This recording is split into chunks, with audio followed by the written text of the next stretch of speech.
Eu li Lucas 6, 37 a 42, e vamos falar sobre o tema não julgueis, julgamentos condenados pelo justo juiz. Nosso irmão presbítero Isaías já orou ao Senhor e já pediu pela mensagem. Meus irmãos, não julgueis é um dos ditos de Jesus mais mal interpretados e mal aplicados em nossos dias. Esse dito tem sido utilizado para calar qualquer protesto contra os desmandos de uma sociedade relativista, libertina e permissiva. Esse uso do princípio, no entanto, além de hipócrita, ele é antibíblico. Ele é hipócrita porque uma das atitudes mais comuns à nossa sociedade é o ato de julgar, e julgar condenatoriamente. Nós somos a sociedade do cancelamento. E ele é antibíblico porque a Escritura contém, como nós veremos, várias exortações e orientações para que julguemos. Então, o não julgueis é usado na nossa sociedade para, de alguma maneira, abafar a correta denúncia do pecado. Mas, quando Jesus diz aqui, não julgueis, ele não está proibindo todo e qualquer tipo de julgamento. Observe, por exemplo, os versos 42 a 45. Vamos olhar o contexto. Está escrito, verso 42b ao 45, como poderás dizer a teu irmão, deixa, irmão, que eu tire o argueiro do teu olho, não vendo tu mesmo a trave que está no teu? Hipócrita, tira primeiro a trave do teu olho, e então verás claramente para tirar o argueiro que está no olho de teu irmão. Sabemos que esta figura, nós ainda vamos refletir um pouco mais sobre ela ao longo da mensagem, mas sabemos que essa figura está se referindo ao julgamento. Ele está dizendo que se você tirar a trave do seu olho, você poderá tirar a trave do olho do seu irmão. Então, há uma circunstância na qual eu terei condições de julgar o meu irmão. Depois ele fala, dos versos 43 a 45, não há árvore boa que dê mau fruto, nem tampouco árvore má que dê bom fruto. Porquanto cada árvore é conhecida pelo seu próprio fruto, porque não se colhem figos de espinheiros, nem dos abrolhos se vindimam uvas. O homem bom do bom tesouro do coração tira o bem, e o mal do mau tesouro tira o mal. Porque a boca fala do que está cheio o coração. Ora, o que Jesus está trazendo aqui, senão critérios pelos quais nós julgamos? Pelos frutos podemos conhecer a pessoa e podemos julgar. Então Jesus claramente estabelece aqui alguns dos critérios do julgamento justo. Além disso, na passagem paralela de Mateus, logo após tratar do mesmo tema, lá em Mateus capítulo 7, Jesus nos adverte a não dar o que é santo e precioso ao que ele chama de cães e porcos. Você pode abrir em Mateus 7, lembrando que nós estamos aqui sempre consultando a passagem paralela. Ali é o Sermão do Monte, mas é o mesmo ensinamento. Observe no capítulo 7, não julgueis, para que não sejais julgados, pois com o critério com que julgardes, sereis julgados. E aí ele fala do argueiro no olho do irmão, a trave no seu. E depois, no verso 6, ele diz, não deis aos cães o que é santo, nem lanceis ante os porcos as vossas pérolas. Bom, e a questão que nós devemos levantar é, como nós decidiremos quem são os cães e os porcos, se nós suspendermos completamente o ato de julgar? Como é que nós vamos decidir quem é cão e quem é porco? Nós precisamos exercitar a faculdade de julgar para decidir isso, para que possamos obedecer o Senhor. Igualmente, no final do Sermão do Monte, em Mateus 7, o nosso Senhor também nos alerta contra os falsos profetas. Observe aí no capítulo 7 de Mateus, a partir do verso 15, acautelai-vos dos falsos profetas, que se vos apresentam disfarçados em ovelhas, mas por dentro são lobos roubadores. Como conheceremos quem são os falsos profetas, se não exercermos julgamento? E observe que, quando ele nos alerta, ele nos dá os critérios para julgarmos. Ele diz, pelos seus frutos os conhecereis, e nos dá os critérios, mesmo os utilizados aqui em Lucas 6, 43 a 45.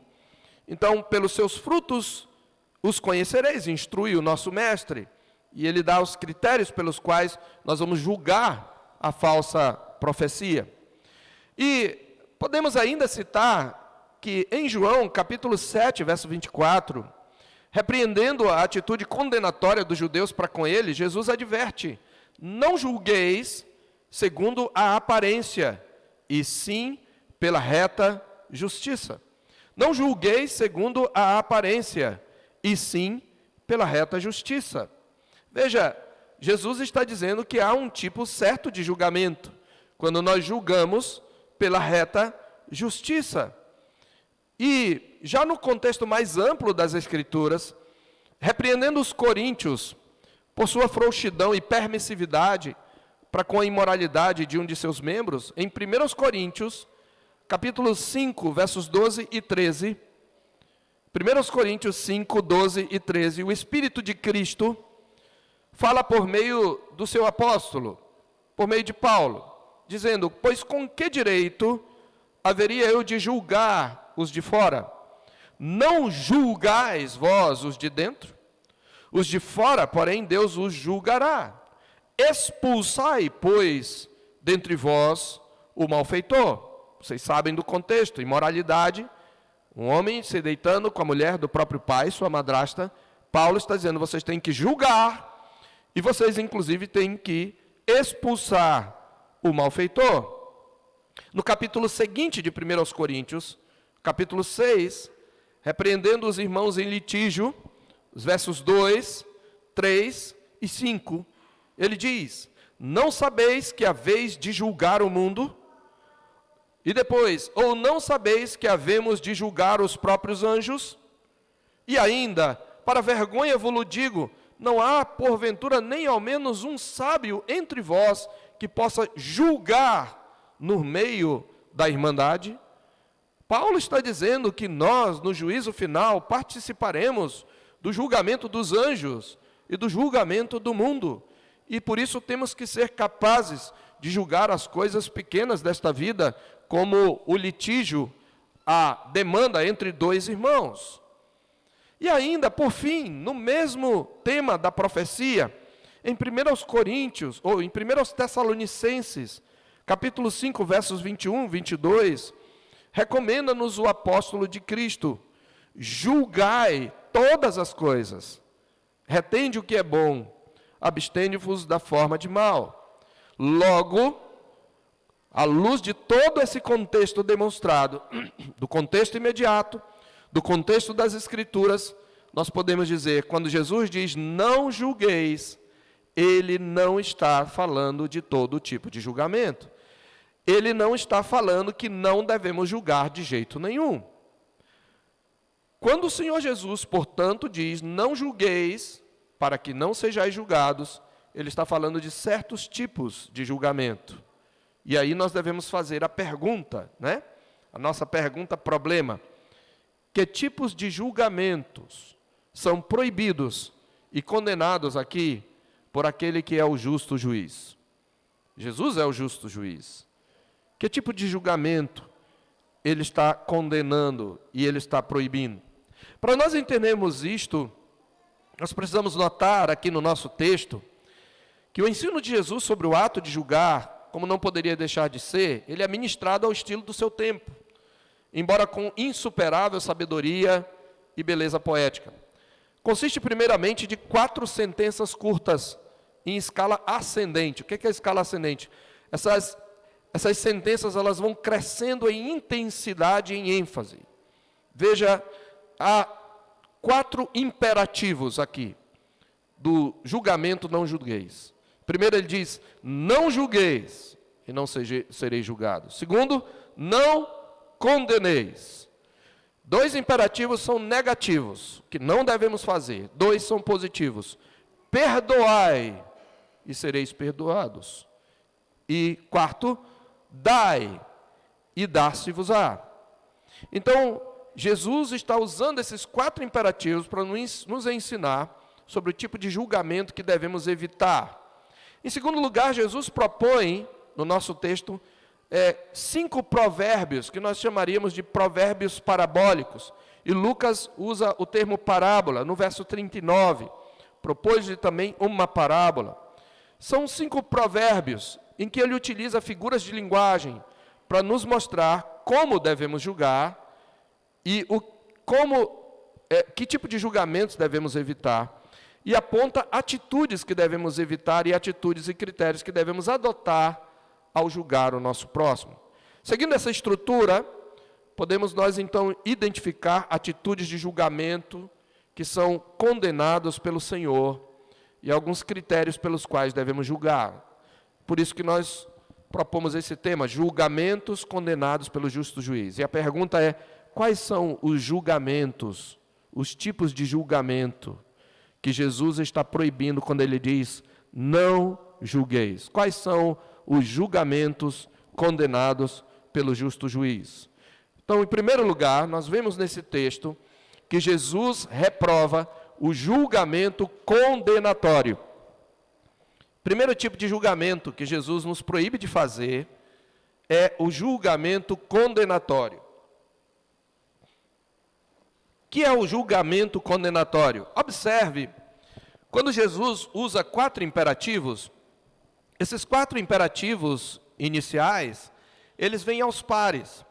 E Jesus aqui está utilizando do estilo da poesia hebraica. Você sabe que a poesia hebraica consistia de paralelismos. Você tem uma frase e a frase seguinte é o sinônimo da primeira frase, ou é um contraste com ela, ou é uma espécie de conclusão ou explicação dela. Por exemplo, a gente sempre usa o Salmo 19, os céus proclamam a glória de Deus. Essa é a primeira linha, o primeiro verso. E a segunda é, o firmamento anuncia a obra de suas mãos. Ora, as duas frases estão falando a mesma coisa. O hebraico, ele rima em ideias. Embora o Novo Testamento tenha sido escrito em grego, quem está ensinando aqui é um judeu. Quando Jesus então diz, não julgueis e não sereis julgados, não condeneis e não sereis condenados, o não condeneis é uma explicação do não julgueis. Ou seja, ele está dizendo, não julguem com um objetivo único e primeiro de condenar. As duas sentenças estão em paralelo, seguindo de modo que a segunda é um sinônimo da outra. Ou seja, Jesus está dizendo, não julguem com um espírito condenatório. O julgamento condenatório, portanto, é aquele cuja clara intenção é de condenar. E a dupla proibição, não julgueis e não condeneis, traz também a ideia de que não devemos ser apressados em emitir julgamentos e sentenças condenatórias, pois isto nos levará a conclusões precipitadas acerca de uma atitude ou palavra do nosso irmão ou do nosso próximo. Em contrapartida, a proibição significa que o julgamento ordenado pelo justo juiz, e portanto o julgamento justo, é aquele que visa a ganhar e não condenar, a exortar, a levar o irmão à mudança. O Senhor estabeleceu positivamente o espírito do julgamento justo e nos deu o seu percurso, já falaremos sobre isto. Mas Jesus está dizendo, olha, não julguem, tendo a sentença nas mãos antes de olhar todos os ângulos da questão. Não é verdade, irmãos, que é nossa tendência condenarmos apressadamente? É nossa tendência. Mas Jesus está dizendo, não venham já com a sentença, não julguem e condenem sem ouvir o outro lado da história, sem ouvir o réu, sem dar a ele a oportunidade de se defender ou de se retratar, sem ouvir as testemunhas de ambos os lados. Não julguem com o objetivo de condenar. O Senhor Jesus, em Mateus 18, meus irmãos, estabelece claramente como nós devemos agir. E veja, eu quero que você abra lá em Mateus capítulo 18, a partir do verso 15, nós leremos até o verso 20. Veja que Jesus, em Mateus 18, está ensinando positivamente qual é o espírito do julgamento justo e qual o percurso do julgamento justo. Ele diz, em Mateus 18, 15, se teu irmão pecar contra ti, qual é a primeira instância do julgamento? Vai arguí-lo entre ti e ele só. Não espalha para ninguém, não fala com ninguém, vai direto com teu irmão e vai arguí-lo. Arguir aqui envolve repreender, questionar, inquirir, perguntar e dar a ele a oportunidade ou de se explicar ou de se retratar. Veja, se ele te ouvir, ganhaste a teu irmão. O objetivo é ganhar o seu irmão. O objetivo não é nem descarregar a sua raiva. Não. O objetivo é ganhar o teu irmão. Porque se ele pecou e pecou contra você, ele precisa se arrepender, porque o juízo de Deus está sobre ele. Mas e se ele não te ouvir? Deixa para lá. Não. Leva contigo, toma contigo uma ou duas pessoas, para que pelo depoimento de 2 ou 3 testemunhas, toda palavra se estabeleça. Vocês não conseguirem entrar num acordo, chama pessoas maduras para ouvirem ambas as partes, e pelo testemunho delas, toda palavra vai se estabelecer. E a pessoa errada vai reconhecer seu erro. Mas se ele não reconhecer, aí você vai dizer à igreja, se ele não os atender, diz-o à igreja.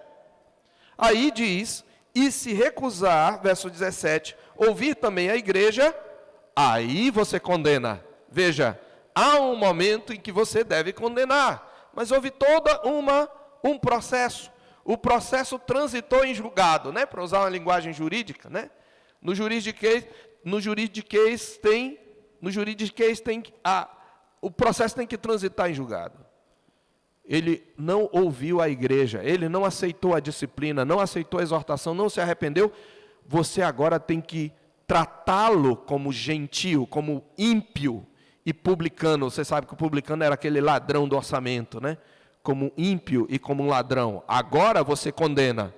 Observe, existe uma condenação quando a pessoa que peca é incorrigível e contumaz. Mas você não deve, meu irmão, minha irmã, condenar. Aliás, a gente não condena, dificilmente você deve condenar pessoalmente alguém. Tem que passar pelo crivo da igreja, para ter certeza que você está julgando certo. Agora, há todo um grupo, toda uma comunidade que, à luz da Escritura, está julgando com você. Meus irmãos, aplicando já esse princípio, eu vou fazer aplicação a cada princípio. Jesus condena, Jesus reprova o julgamento condenatório. Nós precisamos admitir, meus irmãos, a nossa rapidez para condenar, principalmente os desafetos. Sobretudo quando estamos magoados, ou quando se trata de alguém que não é do nosso grupo de afinidade, nós temos a tendência de lavrar a sentença antes de ouvir o réu e as testemunhas, e antes de considerar todos os ângulos da questão. Observe, meu irmão, a forma como você julga, por exemplo, o ato daqueles com quem não se dá muito bem, e compare com a forma com que você trata os erros dos amigos, aqueles da sua turma, e como você trata aqueles da outra turma que você, como se diz, não se bica. Como diz o ditado, né? Para os amigos a misericórdia, para os inimigos a lei. É claro que há certos tipos de comportamentos, meus irmãos, e de atitudes que são reprováveis e que são visíveis a todos de um mesmo grupo. Mas se formos honestos, nós admitiremos que às vezes o pecadorzinho dentro de nós não se bate com o pecadorzinho do outro. Às vezes o seu pecador não bate com o pecador do outro. A gente costuma usar o meu santo não bate com ele. Não é que a gente não, né? Que a gente é crente, mas você já ouviu isso, né? Olha, o meu santo não bateu com ele. Tem nada de santo. É o teu pecador que não bateu com o pecador dele. E aí, os dois orgulhosos não se batem, não se bicam, né? A rejeição mútua não tem nada de santa, certo? Então, ela vem dos esgotos da nossa corrupção. Por isso, meus irmãos, nós precisamos reconhecer que muitas vezes nós julgamos já com um claro objetivo de condenar. Geralmente, quando a gente tem mágoa de uma pessoa, tudo que ela faz, se ela faz algo, comete um erro pequeno, mas por causa da nossa raiva, a nossa reação é desproporcional à falta. E quando ela faz alguma coisa virtuosa, nós costumamos minimizar.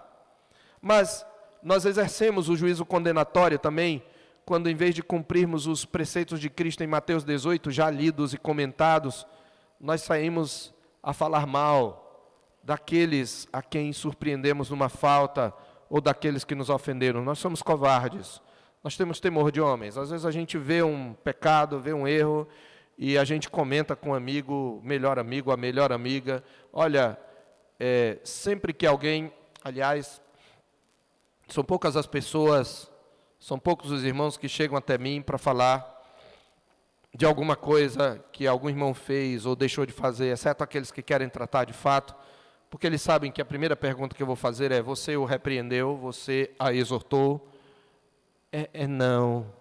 Eu disse: então você pecou. Porque você está vindo falar comigo e não falou com o irmão, não. Por que você não falou? Ah, não, eu fiquei sem jeito. Temor de homens. Não repreendeu. A Bíblia diz: se o teu irmão pecar, repreende-o. A Bíblia diz isso, meus irmãos. Mas muitas vezes nós saímos a falar mal daqueles a quem surpreendemos numa falta, daqueles que nos ofenderam. E sobre isso, meus irmãos, a Escritura nos exorta em Tiago 3, versos 11 e 12. Tiago 3, versos 11 e 12. Está lá escrito, veja, esse é um tipo de juízo condenatório. Quando você fala mal de um irmão, quando você já conta a história, ouvindo só um lado, e já contando, já condenando.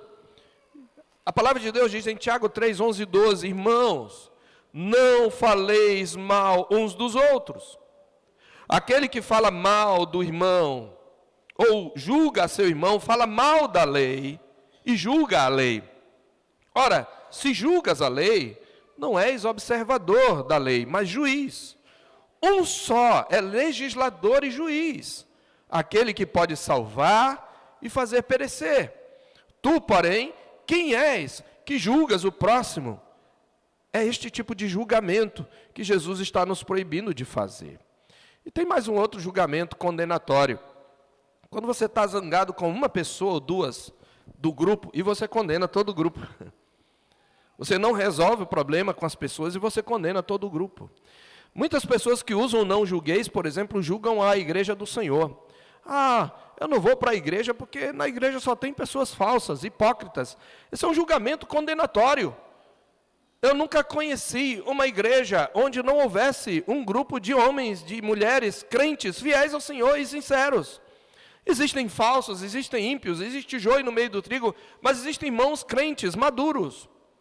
E homens e mulheres crentes que caem, inclusive, em graves pecados, mas demonstram que são crentes pela forma como eles encaram os seus pecados, como se submetem à disciplina. E hoje nós vemos um grupo de pessoas que não quer saber de igreja, porque a igreja é má. Esse é um juízo condenatório. Jesus está proibindo aqui. Em segundo lugar, Jesus condena o julgamento destituído de misericórdia. O primeiro julgamento que o justo juiz condena é o juízo condenatório, aquele feito com a sentença já lavrada de condenação. Mas, em segundo lugar, Jesus condena o julgamento destituído de misericórdia. Ele diz: não condeneis para que não sejais condenados. E ele diz: perdoai e sereis perdoados. Dai e dar-se-vos-á. Aqui Jesus não está falando de dar a quem necessita. Ele já tinha falado isso no verso 30, dá a todo o que se perde. Eu entendo que, pelo contexto, pelo paralelismo, pela estrutura, esse dar e dar-se-vos-á é que você dê o perdão, que você ofereça o perdão, a misericórdia. E o Senhor Jesus traz aqui uma consequência. Aquilo que você der, você receberá de volta. E isso da parte do Senhor Deus. Ele está falando, dar e dar-se-vos-á, o verbo aí, o sujeito indefinido, indeterminado, aponta na verdade para Deus. Deus vai te dar, inclusive com a medida com que você medir, você será medido. E ele diz, boa medida, não só a boa medida, quer dizer a saca cheia, sacudida. Sabe quando você coloca algo e você quer que caiba dentro de um recipiente, de um saco, por exemplo? Você balança, não é? Para decantar. Mas isso não é suficiente. Recalcada.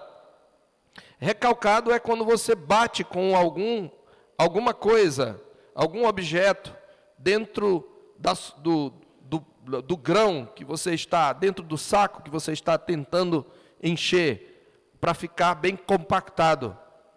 E ainda transbordante, generosamente vos darão. Então, meus irmãos, nós devemos ser implacáveis, preste atenção, nós devemos ser implacáveis contra o pecado. A igreja precisa exercer de maneira firme a disciplina e tratar o pecado, porém devemos ser misericordiosos com o pecador arrependido. Implacáveis contra o pecado, mas misericordiosos com o pecador arrependido. Nós já vimos no ponto anterior que há sim um limite, inclusive para a tolerância com o pecador incorrigível e contumaz. Mas observem que a sentença condenatória indicada não é lavrada no âmbito individual, mas no âmbito coletivo, após sucessivas exortações que chegam até o nível da igreja como comunidade. Contudo, mesmo a excomunhão, irmãos, mesmo a excomunhão deve ser temperada com misericórdia, na expectativa de que, entregue a Satanás, e sem um ambiente salutar da comunidade da aliança, entregue para a destruição da carne, o faltoso caia em si e se arrependa, para como disse Paulo, o mesmo que ordena expulsar aquele homem que praticava incesto, para que o seu espírito seja salvo no dia do Senhor. 1 Coríntios 5,15. E uma vez havendo arrependimento, que será verificado pelos seus frutos, não há razão para não perdoar. Não há razão para você fechar o seu coração. Nós precisamos exercer a misericórdia, meus irmãos. E quando você não perdoa, você está tomando o martelo de juiz nas suas mãos. O juízo que Jesus condena é o juízo condenatório e o juízo sem o espírito ou destituído de misericórdia. E eu quero aplicar isto aqui.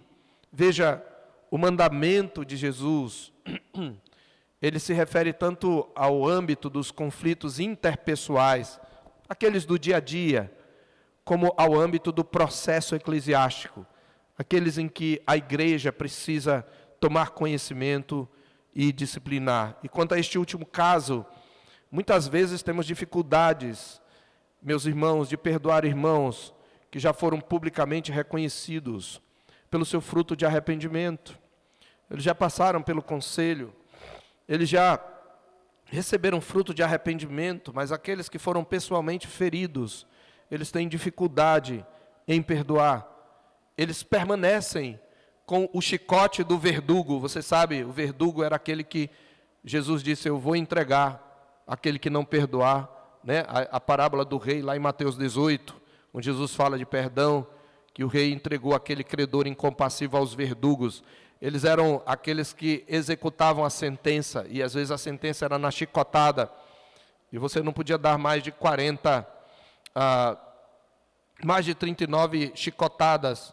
Então, quando a pessoa devia muito, ela levava uma chicotada, 39 chicotadas, voltava para a prisão, e aí depois, no outro dia, levava mais. Os verdugos eram os que davam a chicotada. Meus irmãos, muitas vezes nós permanecemos com o chicote do verdugo e com a espada do carrasco em nossas mãos. Igualmente, naquelas circunstâncias comuns de ofensas e conflitos interpessoais, que não envolvem exatamente um processo eclesiástico, como, por exemplo, a briga ou a discussão entre o marido e a mulher, entre pais e filhos, ou um desentendimento entre irmãos, ou colegas ou amigos de trabalho, nas situações nas quais nós precisamos praticar o perdão constante, é comum guardarmos mágoa, mas a palavra de Deus diz em Efésios, capítulo 4, não se ponha o sol sobre a vossa ira. Você pode abrir lá para você conferir. No capítulo 4, versos 26 e 27, irai-vos e não pequeis, não se põe o sol sobre a vossa ira, nem deis lugar ao diabo. Quando o sol se pôr, significa não deixe passar um dia magoado, resolva a sua mágoa. Quando você não resolve a sua mágoa, você está exercendo um julgamento destituído de misericórdia. E a Bíblia diz que você está dando lugar ao diabo. Irmãos, nós temos dificuldade de zerar a conta, mas essa atitude, conforme nos ensina a Escritura, veja bem, a atitude de não perdoar, ela revela um coração assassino. E eu queria aqui alertá-lo com relação ao engano. Você diz assim, olha, pastor, eu sei que eu preciso perdoar, mas eu ainda não consigo, sabe? Eu preciso de oração, eu preciso da graça de Deus. Irmão, perdoar não é um sentimento, é uma atitude. Significa que mesmo que o seu coração está magoado, você tem que voltar a falar pacificamente com a pessoa, dar oi, e não dar voz ao seu coração. Se você se deixa levar pelos seus afetos, você não consegue olhar a pessoa nos olhos, depois que ela já reconheceu o seu pecado, você não consegue falar pacificamente a ela, você está dando lugar ao diabo. E o seu coração é assassino. O seu coração é assassino. Se você tem o Espírito Santo, você não tem mais que orar. Você tem que orar, mas estabelecer um prazo. Eu vou orar uma semana, depois de uma semana eu vou lá e eu vou estender o meu perdão. Você não pode ficar esperando até que o seu coração sinta que você perdoou. Seu coração é mau, irmão. Seu coração é mau, minha irmã. Seu coração é maligno. Se você esperar para obedecer o seu coração, você está dando lugar ao diabo. E o seu coração é assassino. Eu estou falando em caso que o irmão se arrependeu. Então, esta atitude é assassina. A Bíblia diz em 1 de João, todo aquele que odeia a seu irmão é assassino. E vós sabeis que todo assassino não tem a vida eterna permanente em si. Todo aquele, veja, todo aquele que odeia seu irmão é assassino. Isto está em 1 de João 3,15. Quando a Bíblia diz não matarás, e você guarda mágoa, você está quebrando o 6º mandamento. Em nosso texto, o Senhor Jesus nos dá uma forte razão para sermos misericordiosos. Ele já havia nos mostrado o modelo perfeito, nós vimos na semana passada, no verso 36 do mesmo capítulo 6, ele havia dito, sede misericordiosos, como também é misericordioso o vosso Pai. Veja, você não perdoa porque você espera do outro, ou pelo que o outro faz, mas pelo que o seu pai fez com você. Transformou você de inimigo em filho. Mas agora, Jesus também nos mostra a bênção que advém do Espírito perdoador. Perdoai e sereis perdoados. Dai e dá-se-vos-á. Em contrapartida, ele também nos mostra implicitamente o juízo que a falta de misericórdia atrai. Porque com a medida com que tiverdes medido, vos medirão também. Meus irmãos, embora a atitude perdoadora não nos torne merecedores da misericórdia divina, Jesus nos mostra, por meio de um preceito positivo, que a ausência de perdão atrai a ira do justo juiz. Veja, para o bem e para o mal, Deus nos tratará da forma como tratamos o nosso próximo. Não são poucas as vezes em que pessoas que levaram grandes tombos, na hora que estavam sendo tratados, dizem, pastor, agora eu estou lembrando quando fulano caiu. Eu fiquei com raiva e eu disse, eu nunca vou fazer isso. Eu não admito que faça isso. E agora estou eu aqui. Não foram poucas as vezes que eu vi isto. Mas é isto que significa a sentença no verso 38. Dai e dar-se-vos-á boa medida, recalcada, sacudida, transbordante. Generosamente vos darão, porque com a medida com que tiverdes medido, com o critério com que você julgar, vos medirão também. Você será julgado. Se só nós somos misericordiosos, irmãos, encontraremos misericórdia. Se somos benevolentes, Ele nos tratará com benevolência transbordante. Por outro lado, embora nem todo sofrimento ou ofensa tenha a mesma causa, aplicando o ensino de Jesus aqui, muitas das situações em que nós sofremos algum tipo de julgamento severo ou tratamento severo da parte de Deus, são juízos temporais pela forma como tratamos nossos ofensores, a fim de nos mostrar a natureza cruel da nossa atitude. Então, Jesus reprova o julgamento condenatório, Jesus condena o julgamento destituído de misericórdia.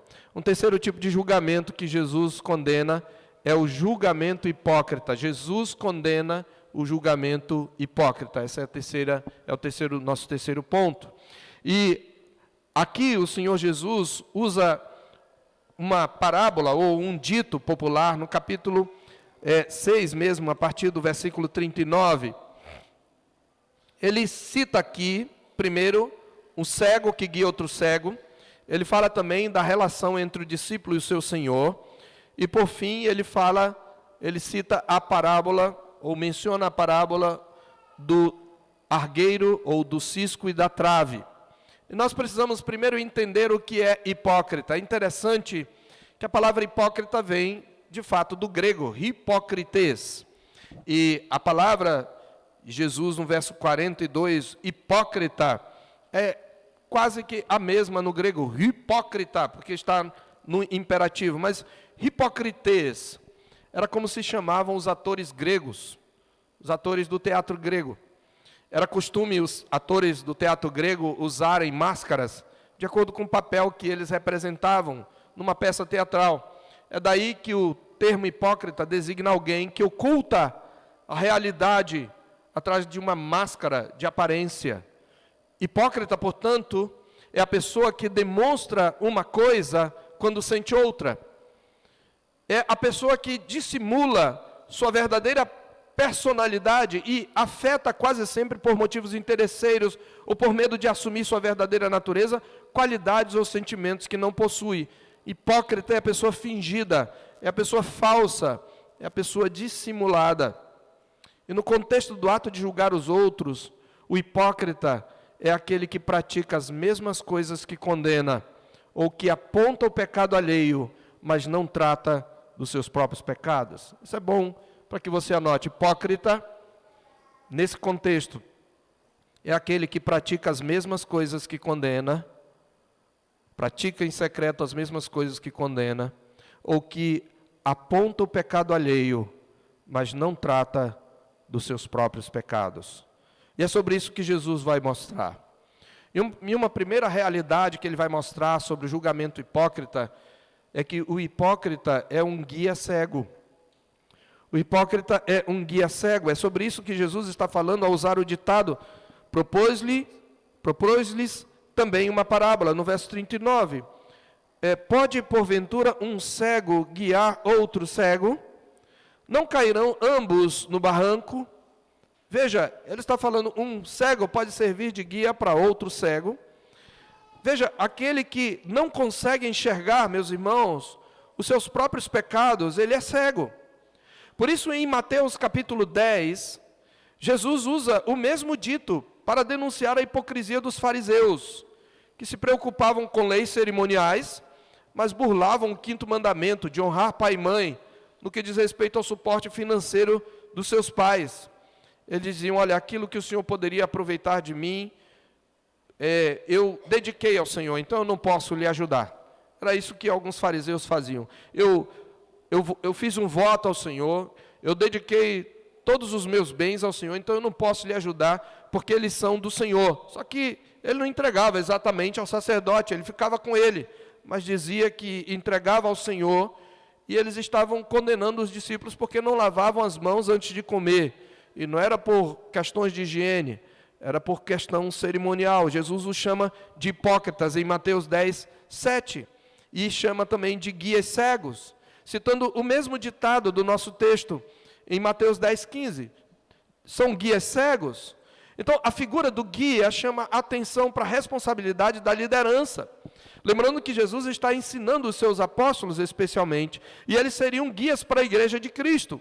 Aqueles que exercem liderança na igreja, sobretudo, precisam tomar cuidado, porque eles estão sempre tendo que julgar, eles estão sempre tendo que exortar, e eles precisam sempre se autoavaliar, para que eles não sejam guias cegos. E é nesse sentido que o nosso Senhor observa no verso 40, o discípulo não está acima do seu mestre, todo aquele que, porém, que for bem instruído será como seu mestre. Em outras palavras, aqueles que estão em posição de liderança devem dar o exemplo da coerência e ter sabedoria no julgar, a fim de não se tornarem guias cegos, como eram os fariseus. E o hipócrita, ele é um guia cego, em segundo lugar, porque ele tem uma trave enfiada no seu olho. E é aí que Jesus usa, então, o dito da trave e do cisco. Observe que ele diz: por que vês tu o argueiro no olho de teu irmão, porém não reparas na trave que está no teu próprio? Veja, o olho é o órgão da visão, não é? E você está enxergando um argueiro, um cisco, uma lasca no olho do seu irmão, mas no teu próprio olho, veja, imagine uma trave, você não consegue enxergar, mas você não está reparando. Há um jogo de palavras aqui. Você não está reparando algo que está no teu olho, te impedindo a visão. Então, isto significa que aquele que não julga a si mesmo e, consequentemente, não enxerga seus próprios pecados, ele tem uma trave no olho, daí a repreensão. E nessa repreensão, Jesus, ele traz uma repreensão, ele traz uma palavra muito forte e enfática, usando a figura do argueiro, ou do cisco e da trave. Como que você pode dizer ao seu irmão: deixa eu tirar o argueiro do teu olho, se você não está vendo a trave que está no seu? E Jesus diz: hipócrita, hipócrita, hipócrita, tira a trave do teu olho, hipócrita, depois você verá claramente. Veja, a diferença aqui é entre o argueiro, a palavra aqui é para uma lasca de palha ou de madeira, um cisco. Mas a palavra trave aqui, Jesus usa a palavra para a viga que sustentava o telhado da casa. Veja, é um exagero, obviamente, de novo, Jesus está usando uma hipérbole, né? Aquela figura do exagero. Mas você tem uma viga enfiada no seu olho, porque você tem pecado e você não trata, você esconde, você não confessa, você não abandona, e você ao mesmo tempo condena outras pessoas. Hipócrita, hipócrita, hipócrita. É o que Jesus está dizendo, meus irmãos. Mais uma vez, Jesus está dizendo: você tem uma viga enfiada no seu olho. Irmãos, se formos honestos, nós admitiremos nossa tendência em ver traves nos olhos dos outros, mas cisco nos nossos olhos. Não, pastor, eu contei uma mentirinha. Basta você contar uma história quando você tem um problema, né, com uma pessoa.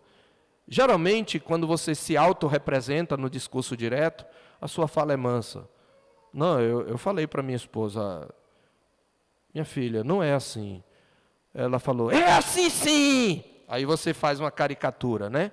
Você está colocando trave no olho do outro e está citando o seu erro como um cisco. Essa é a nossa tendência, irmãos. Nós costumamos supervalorizar os erros alheios e minimizar os nossos. Jesus sabiamente expõe nossa tendência à hipocrisia, invertendo os papéis. Ele está dizendo: a trave está no teu olho. E ele também nos convida a nos julgarmos a nós mesmos, antes de apontarmos o erro alheio. Este é um chamado à coerência. Tira a trave do teu olho. Se você tratar dos seus pecados, se você exercer a autocrítica, aí você pode sim exortar o irmão que está em erro. Você pode sim repreendê-lo. Você pode sim chamá-lo ao arrependimento. Mas tenha uma vida coerente. Irmãos, a Escritura está cheia de exortações à autocrítica. Em 1 Coríntios 11, 28, ao repreender os coríntios por pecados cometidos na ceia do Senhor, Paulo recomenda: examine-se, pois, o homem a si mesmo, e assim coma do pão e beba do cálice. E nos versos 31 e 32 do mesmo texto, ele observa que se nos julgássemos a nós mesmos, não seríamos julgados. Quando, porém, somos julgados, somos disciplinados pelo Senhor, para não sermos condenados com o mundo.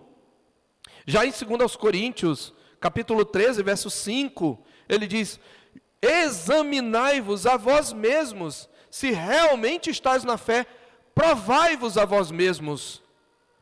Ou não reconheceis que Jesus Cristo está em vós, se não é que já estáis reprovados. Veja, quando ele diz provai-vos a vós mesmos, ele está dizendo: não confie no seu coração. É isso que ele está dizendo. Pratique a autodesconfiança. Irmãos, não é tendência nossa, na verdade, nos auto-absolver, confiar de pronto em nosso coração. Não é da nossa índole nos justificar, pois a Bíblia diz que se você quer exercer um juízo correto, você tem que começar julgando a si mesmo. E você tem que condenar o pecado no seu coração e se auto-repreender. Se você fizer isto, você terá autoridade para julgar o outro. Hipócrita, Jesus não está nos proibindo de repreender aqueles que surpreendemos em alguma falta. Ele está nos chamando à coerência. Hipócrita, tira a primeira trave do teu olho, então verás claramente para tirar o argueiro no olho do teu irmão. E eu quero fazer uma aplicação coletiva muito rápida, antes de partir para a conclusão.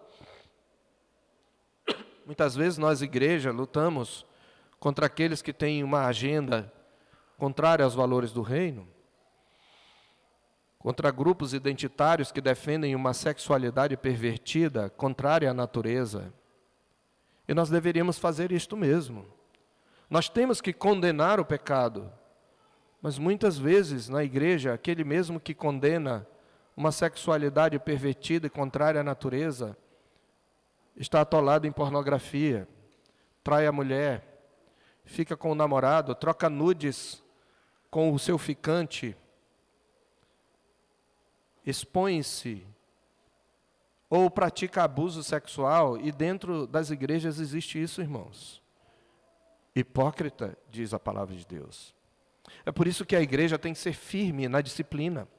Sempre haverá pecado na igreja. Enquanto o mundo houver, a Bíblia diz que haverá escândalos. Mas a igreja sincera, que não é hipócrita, uma vez sabendo, ela tem que tratar, ela tem que disciplinar. Porque senão ela será hipócrita. E Jesus condena o julgamento hipócrita. Então, Jesus condena, Jesus reprova o julgamento condenatório, Jesus condena o julgamento destituído de misericórdia, Jesus condena o julgamento hipócrita. E eu quero concluir, meus irmãos. De novo, precisamos lembrar que Jesus não está nos proibindo de exercer todo e qualquer tipo de julgamento. E nem está encorajando uma atitude frouxa e permissiva para com o pecado. Há um tipo de julgamento que Jesus aprova, que Jesus ordena, e que consiste em atitudes contrárias àquelas acerca das quais vimos aqui. E ele termina essa sessão nos fornecendo critérios pelos quais devemos julgar. Ele usa a figura da árvore do tesouro. Observe, não há árvore boa que dê mau fruto, nem tampouco árvore má que dê bom fruto.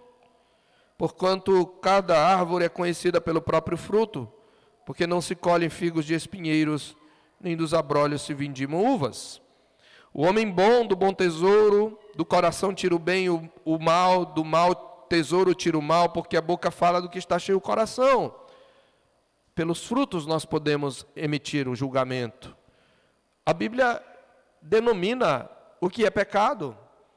E não importa você dizer que tinha boa intenção, se você comete pecado, se você mente, ou faz qualquer outra coisa que a Bíblia condena e chama de pecado, sim, você está sujeito a julgamento, inclusive dos irmãos. E é bom para você que você seja repreendido. É bom para você, para que você se arrependa. Eu quero então concluir trazendo 4 afirmações positivas. Qual é o julgamento que Jesus aprova, então? Que tipo de julgamento? É exatamente o contrário de tudo que ele proibiu. Então, em primeiro lugar, o julgamento que Jesus aprova é aquele que procura conhecer todos os fatos antes de tirar conclusões. O julgamento que Jesus aprova é aquele que procura conhecer todos os fatos antes de tirar conclusões. Em segundo lugar, o julgamento que Jesus aprova, eu vou repetir essa primeira frase, você pode anotar só o final, é aquele cujo propósito é ganhar e não condenar o irmão. O propósito é ganhar o seu irmão e não condenar. Lembre-se, pode haver uma condenação, mas depois do trânsito em julgado. Mas o seu primeiro objetivo é ganhar. Se ele te ouvir, ganhaste teu irmão. Ok? Este é o ponto. Este é um julgamento que Deus aprova. Se o teu objetivo é ganhar teu irmão, é ajudar teu irmão, você deve ir lá. Nós vimos em Mateus 18 que a condenação somente é ordenada após processo eclesiástico em que o faltoso se revelar incorrigível e contumaz.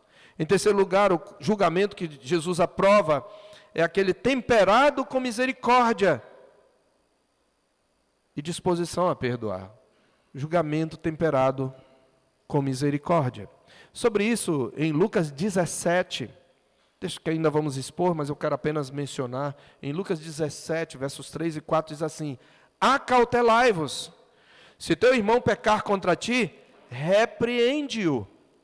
Se ele se arrepender, perdoa-lhe.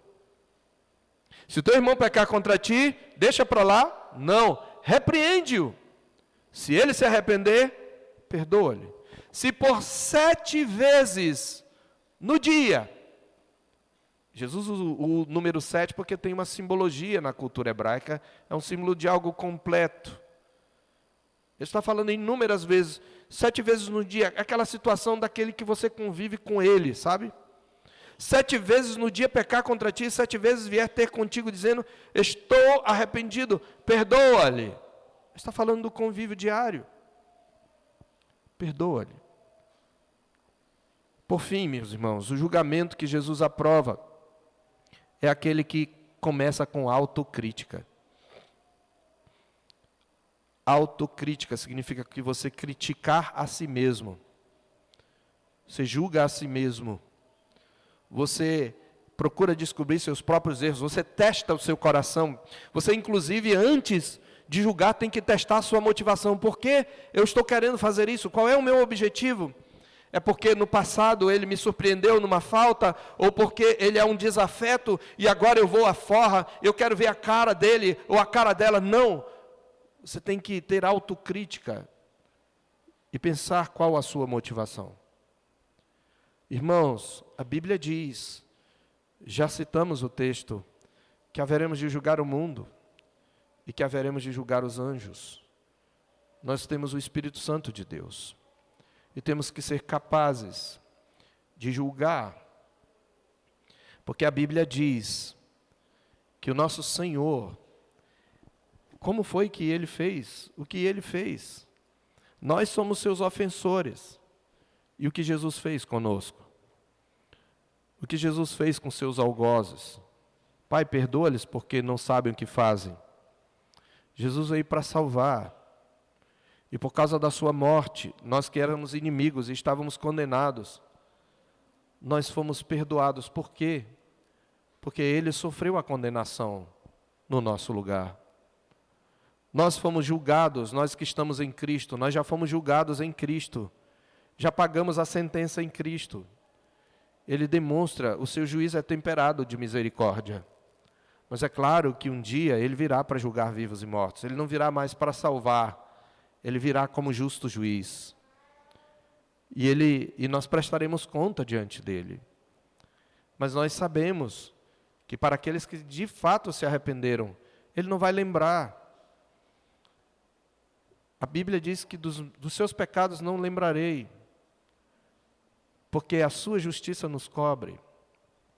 Jesus é esse justo juiz, que nos julga corretamente, que nos conhece, que tem um julgamento com relação ao seu povo temperado pela misericórdia.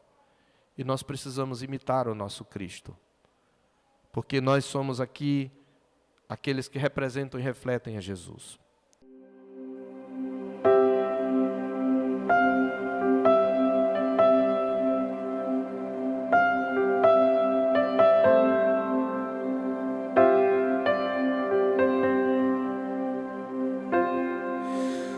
Tu és bem-vindo aqui.